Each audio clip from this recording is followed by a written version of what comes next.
This video is the continuation of the lesson for class 8 for the subject of chemistry, topic water as a universal solvent,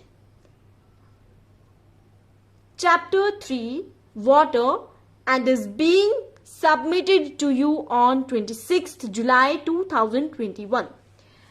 Now we will discuss the 8th point, which is a specific heat capacity. It is defined as the fixed amount of heat absorbed by 1 gram of water when heated through 1 degree Celsius is called its specific heat capacity.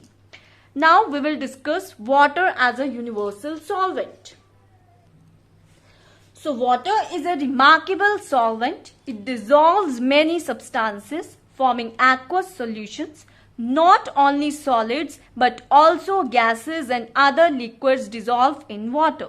Hence, it is difficult to find absolutely pure water in nature. For the same reason, water is also called a universal solvent. Water has a high dielectric constant. As a result, it reduces the electrostatic force of attraction between positive and negative ions and dissolves even inorganic compounds which are usually electrovalent. Now experiment to show ordinary tap water contains distilled solids.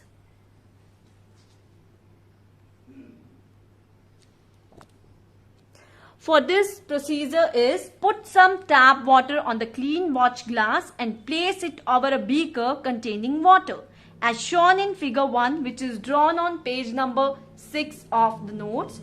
Boil the water in the beaker.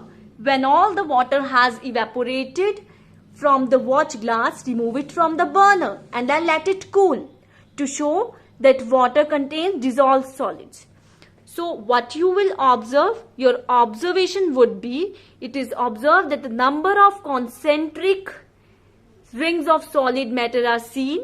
These are the dissolved solids left behind after evaporation of water. Students, you may observe the experiment to show that tap water contains dissolved gases, that is air, from page number 36 of your notebook. Next, we will discuss the importance of air dissolved in water. So, importance of air dissolved in water. Biologically, it is very important to dissolve air in water. Number 1. Marine life like fish use the oxygen of the air dissolved in water for respiration, and thus aquatic life is sustained. Number 2. Aquatic plants make use of dissolved carbon dioxide for photosynthesis, that is to prepare their food. It also consists, second point, that carbon dioxide dissolved in water react with limestone to form calcium bicarbonate.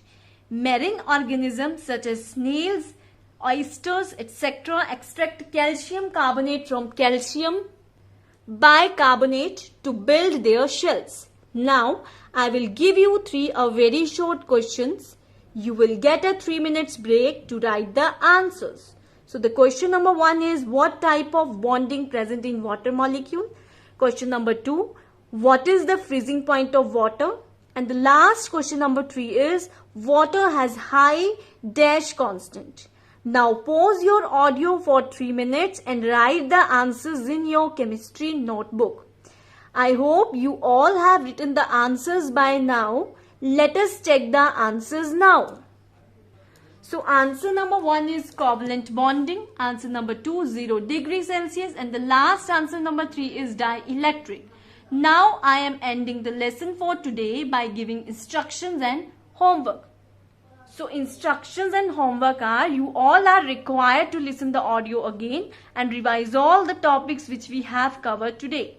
Do questions 4, 5, 12, 13, 14 and 15. Thank you and have a nice day.